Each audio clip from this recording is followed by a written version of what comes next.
cette photo-ci, ça représente effectivement la maison où je suis née, qui se trouve donc sur l'île de Fogo. L'île de Fogo qui est une île de l'archipel du Cap-Vert. Et je suis née donc dans un tout petit hameau où il y avait quelques maisons, vous voyez, elles étaient très très simples. On avait quelques chambres, une pièce commune. Et évidemment, à l'époque, on n'avait ni électricité, ni eau courante. Ce chemin-là, on l'emprunte, on descend et on continue vers le bas. Et c'est un chemin qu'on empruntait souvent parce qu'avec mes tantes, on allait chercher justement l'eau. Et je suivais mes tantes partout. Elles m'emmenaient partout. Donc mes tantes se levaient, à l'époque, on se levait très tôt pour aller chercher justement l'eau, le bois, pour ramener à la maison, pour pouvoir cuisiner pour le repas du midi. Et puis il y avait le respect aussi, hein. C'était vraiment les valeurs, une des valeurs qui était extrêmement importante au Cap-Vert, que j'ai bien retenue, c'est le respect des adultes. Ils disaient quelque chose, on respectait, on y allait, on n'avait pas notre mot à dire. Et donc on allait chercher l'eau et c'est là où il y avait le peu de commerce. Il y avait justement de tout, il y avait les denrées principales, le riz, la farine, l'huile, tout ce dont on a besoin et qu'on n'achetait pas beaucoup parce qu'on n'avait pas les moyens. J'aime beaucoup cette photo. Allô, Coucou Soraya, ça va? Oui, et toi? Ça va. Les enfants vont bien? Bom, On est en train de faire un documentaire, une petite interview.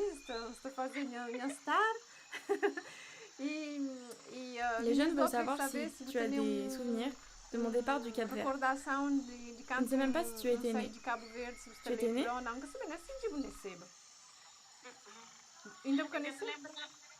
Je ne me rappelle de rien, mais je sais que maman nous a tout raconté. Qu'est-ce qu'elle vous racontait?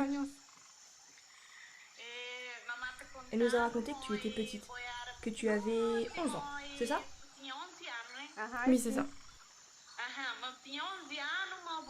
Maman nous a dit que ton père lui avait demandé si elle était d'accord pour que tu partes en France.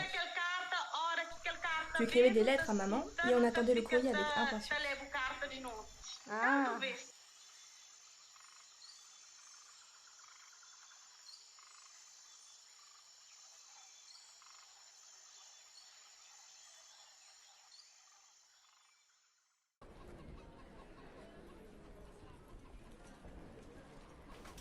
Est-ce que vous parlez, vous avez une facilité de parler en fait de vos origines comme vous le faites maintenant? Ah oui, oui, tout à fait, hein. Moi, quand on me pose la question sans aucun problème, après les gens me demandent souvent de quelle origine je suis et en général quand je réponds, j'ai tendance un petit peu à m'étaler un peu sur ma vie et sur mon vécu au Cap-Vert, oui. J'avais 11 ans. À l'époque, j'avais 11 ans quand je suis arrivée en France, oui. Ben, en fait, je suis partie en France parce que à l'époque, mon père était parti au Portugal. Et à partir du Portugal, il est venu en France parce qu'en fait, il y avait une demande assez importante de la part des usines Peugeot qui cherchaient de la main-d'œuvre à l'étranger. Et donc, il a profité de cette opportunité pour venir travailler donc, en France dans les usines Peugeot. Donc je savais dès le début que mon père allait tout faire pour nous faire venir, mon frère et moi, en France, pour déjà nous donner une éducation meilleure, enfin pouvoir accéder à la scolarité que j'avais pas au Cap-Vert, puisqu'on avait juste l'école primaire, on pouvait pas aller au-delà puisque c'était relativement cher. Je me souviens très bien du départ déjà entre Fogo et Santiago. Je me souviens parce que c'était à la fois un moment de bonheur et de tristesse et tout le monde pleurait, c'était vraiment c'était très très très triste. Il y avait vraiment une grosse nostalgie et beaucoup de peine, donc ça ressemblait presque à un deuil.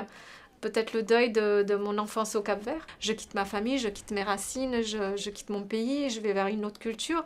Donc ça a été très très compliqué à gérer. En fait, je dirais qu'il y avait une double résistance parce qu'il fallait que je résiste au fait que je devais mettre de côté ma culture capverdienne. Donc je devais résister à l'envie de parler capverdien, à l'envie de rester dans cette culture. Pour pouvoir, il fallait à tout prix, mon objectif premier, c'était avoir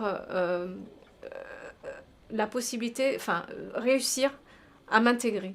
Donc je résiste à cette envie de continuer à parler capverdien, de continuer à faire comme je vivais au Cap-Vert. Donc je résiste à cette envie.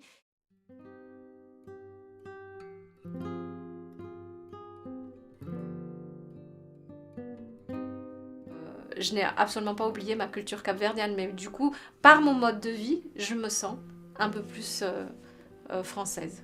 Le seul petit regret que je pourrais peut-être avoir, c'est de ne pas avoir transmis la langue, le dialecte capverdien à mes enfants, à mon mari de l'époque et à mes enfants, et de ne pas avoir... de ne pas leur avoir appris le capverdien et le portugais qui est la langue officielle du Cap-Vert. Qu'est-ce que je dirais à la jeune fille de 11 ans qui vient d'arriver en France? En fait, je lui dirais d'être confiante, que même malgré les difficultés de ce qu'elle va rencontrer, il faut rester confiante et puis ne pas avoir peur